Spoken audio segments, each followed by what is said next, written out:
I'm sure you've noticed, car cup holders never seem to fit the cup you actually have.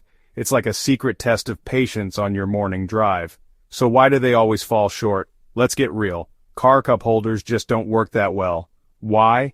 Well, first, every drink is a different size.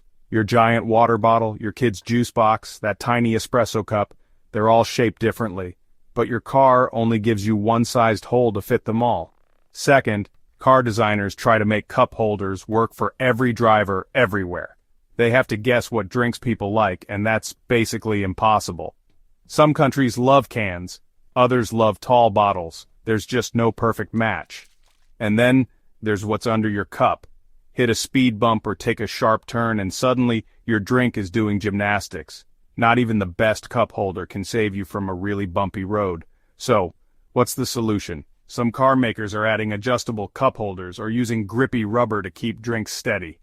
But for now, watch out for those sudden stops, and maybe keep that giant smoothie in the bag.